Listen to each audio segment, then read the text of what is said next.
이어서 시장 전반적인 상황 알아보겠습니다. 현대증권의 김기영 연구원과 함께합니다. 안녕하세요. 네, 안녕하세요. 네, 시장에 아주 큰 악재도 없지만 아주 큰 호재거리도 없습니다. 다소 이에 따라서 시장은 좀 정체되는 양상인데요.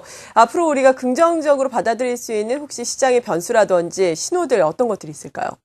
예, 증시가 최근 좀 환율과 향후 매출 둔화에 대한 우려와 함께 살짝 부진한 흐름을 보이고 있는데요. 이러한 환경에서 긍정적인 신호를 찾아본다면 역시 중국이 될 것 같습니다. 최근 중국의 경제 지표가 반등하며 중국 정부의 경기 부양 노력이 가시화되고 있는 모습을 볼 수 있는데요. 중국에 대해 두 가지 긍정적인 요인을 정리하자면 첫째로 경기 개선에 대한 기대감이 있습니다. 최근 3분기 GDP는 예상치에 부합했고 같은 날 발표된 실물 지표는 예상치를 소폭 상회한 것으로 발표됐습니다. 하지만 이러한 반등의 기조는 전년 대비보다 이 전기 대비 확인해 봤을 때 더욱 확연히 보이는데요.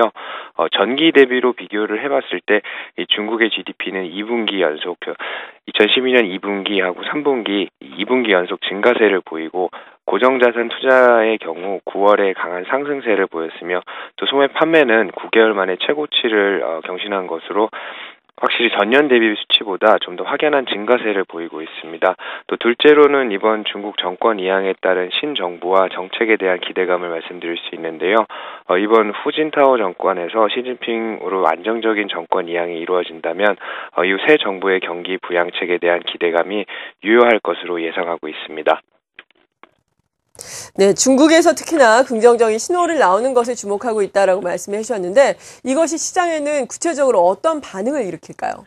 네, 중장기적인 반응은 역시 좀 더 지켜봐야겠지만 정권 교체 시기 전후로 해서 연말까지 또 유동성과 실물 지표를 포함한 중국 지표의 지속적인 개선세가 예측이 됩니다. 그리고 이런 지표가 개선되는 모습은 역시 증시에도 긍정적으로 반영될 거라 예상하고 있습니다. 그리고 정책적인 기대감 측면에서는 신정부에 대해 내년과 관련된 세부적인 투자 발표에 대해 기대감이 살아있을 것으로 보고 있고요. 또 실제로 이 중국 정부의 고정자산 투자 금액은 이 당대회 다음 연도에 급증하는 모습을 보이는데요. 역시 중국 경제 성장에 긍정적인 영향을 미칠 것으로 판단하고 있습니다.